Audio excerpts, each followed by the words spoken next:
Praise the Lord. இயேசுவின் குணமாக்குதல் ஊதியம் எதை வெளிப்படுத்துகிறது என்பதை பார்க்கலாம். மத்திய 8 அதிகாரத்தில் ஒரு முறை பேதுருடைய மாமி ஜுரத்தினால் அவதிப்பட்டாங்க. அப்போ இயேசு அவள் கையை தொட்ட உடனே ஜுரம் அவளை விட்டு நீங்கிட்டு அவள் எழுந்திருந்து அவளுக்கு பணிவிடை செய்தால்.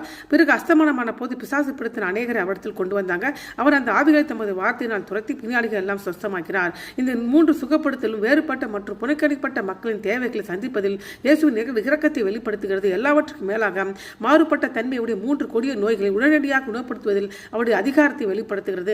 இயேசுவுடைய குணப்படுத்தல் ஊழியம் அது ஏசாயா தீர்க்கதரிசன புத்தகத்தில் 53 அதிகாரத்தில் இடம்பெற்ற 4ஆம் வசனத்தின் நிறைவேறுதலாக இருக்கிறது. அவர் தாமே நம்முடைய பலவீனங்களை ஏற்றுக்கொண்டு நம்முடைய நோய்களை சுமந்தார் என்று எழுதப்பட்டிருக்கிறது. ஏசாயா 53ஆம் அதிகாரம் பாவிகள் அவருடைய மீறுதலில் இருந்தும் அக்கிரமத்திலிருந்தும் ஆவிக்குரிய விடுதலையும் நோயுற்றவர்களின் நோய்களிலிருந்து இயேசுவின் குணப்படுத்தும் ஊழியத்தை வெளிப்படுத்துகிறது. இது எவ்வாறு சாத்தியமாகிறது? இயேசுவோட மரணமும் அவருடைய மரணத்தின் ஏற்படுத்த புதிய உடன்படிக்கையும் இதை சாத்தியமாக்குகிறது. ஆமென்.